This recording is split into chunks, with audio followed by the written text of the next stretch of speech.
Seseorang dapat menjadi kekasih Allah jika ia dapat menyempurnakan dirinya dengan menempuh jalan rohani sampai kepada ridho Allah.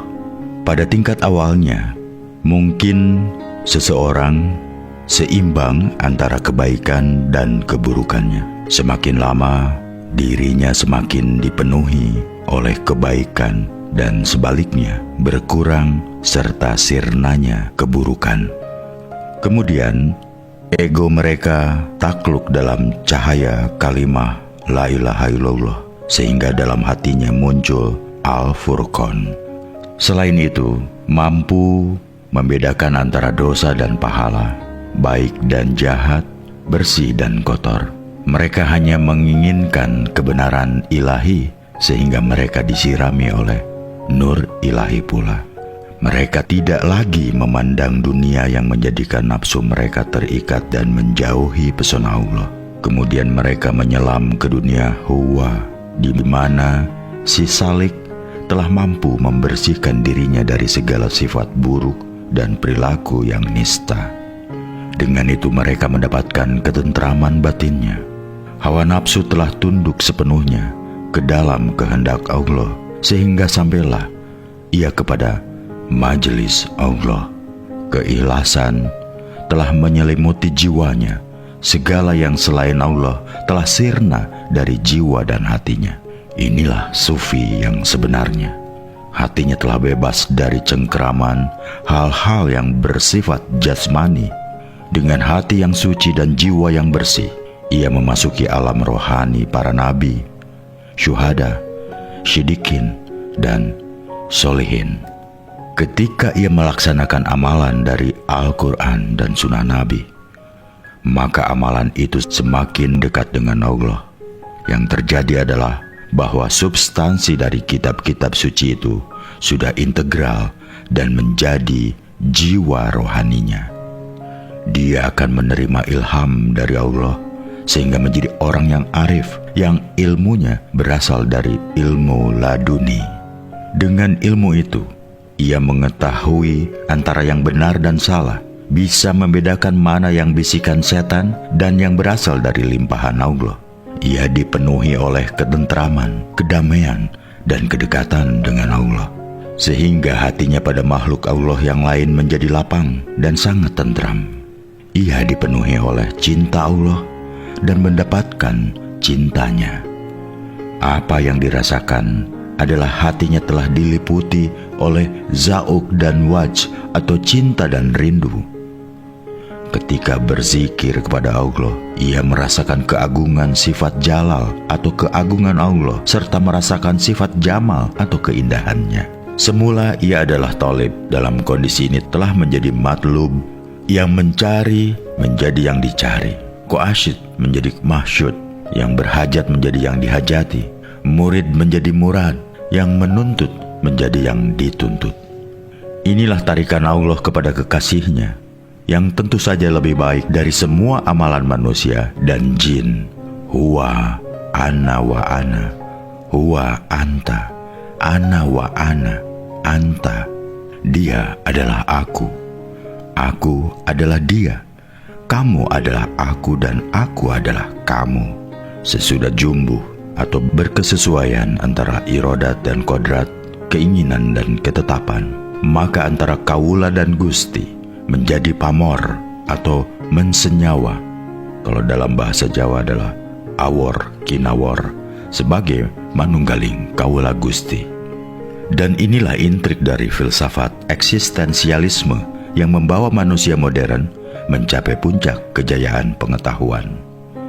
Sayangnya, manusia modern hanya mengambil inti filsafat ini secara fisik material, sehingga terjadi kekosongan spiritual. Dalam hal ini, Anda dapat membedakan manusia kekasih Allah dengan manusia yang bukan kekasihnya. Dan tentu Anda pun dapat mengevaluasi diri Anda sendiri, berada dalam kondisi kekasihnya atau bukan. Para kekasih Allah selalu diliputi oleh kebaikan yang memunculkan 5 tanda mendasar. Yang pertama, hati yang lembut sehingga Orientasi ibadah fisiknya selalu tertuju bagi keselamatan dan kenyamanan orang lain, karena dirinya sudah berada dalam kesatuan dengannya, sehingga tidak perlu khawatir lagi. Menurut Nabi Muhammad, tidak pernah takut dan khawatir lagi tentang dirinya, karena Allah selalu sudah bersama, menyatu dengan kita. Yang kedua, suka meneteskan air mata penyesalan karena dosa atau setitik noda yang dilakukan, atau terbersit dalam hati, terutama ketika kemanusiaannya mengalahkan kesejatian keilahiannya. Yang ketiga, zuhud, yaitu tidak mementingkan kepentingan duniawi dengan segala kekayaan dan kemegahannya yang menjadi hijab terbesar bagi perjalanan spiritualnya. Yang keempat, tidak memiliki angan-angan kosong tentang dunia. Angan-angan kosong ini adalah perkiraan bahwa di dunia ini merupakan kehidupan dan sesudahnya alam kematian, yang sesungguhnya adalah dunia alam kematian spiritual, dan sesudah alam dunia itulah nanti manusia menemukan kehidupan sejati dan abadi.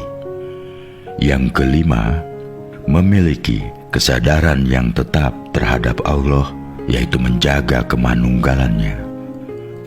Para kekasih Allah juga diliputi oleh 4 sifat yang selalu melekat. Yang pertama, bisa diberi amanah. Yang kedua, suka menepati janji. Yang ketiga, tidak pernah berdusta. Dan yang keempat, dalam berbicara dan berhubungan dengan sesamanya, tidak kasar dan tidak menyakiti. Sedangkan orang yang bukan kekasih Allah akan diliputi oleh noda dan dosa yang memunculkan 5 tanda mendasar. Yang pertama, hati yang keras sehingga dunia menyilaukannya. Yang kedua, mata yang tidak pernah dan sulit meneteskan air mata karena tidak pernah memiliki rasa menyesal dengan dosa dan noda keburukan yang ada dalam dirinya. Yang ketiga, terlalu mencintai dunia dan hal-hal keduniaan, tidak menyadari peran sesungguhnya di dunia. Yang keempat, banyak berangan-angan kosong tentang kehidupan dunia. Yang kelima, tidak memiliki kesadaran yang tetap dan kurang memiliki rasa malu terhadap Allah. Mereka juga memiliki sifat utama. Yang pertama, tidak begitu amanah. Yang kedua, masih suka mengingkari janji. Yang ketiga, berdusta. Dan yang keempat, dalam berbicara dan menjalin hubungan kemanusiaan kadang kasar dan menyakitkan hati. Kita juga harus memahami bahwa sufiolog berbeda dengan sufi.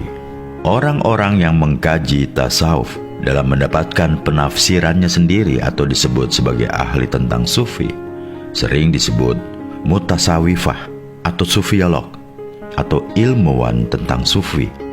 Meskipun orang seperti ini mungkin saja memiliki sejumlah besar informasi tentang sifat-sifat sufi dan kesufian, namun mereka belum tentu dapat mengenal dengan baik kaum sufi.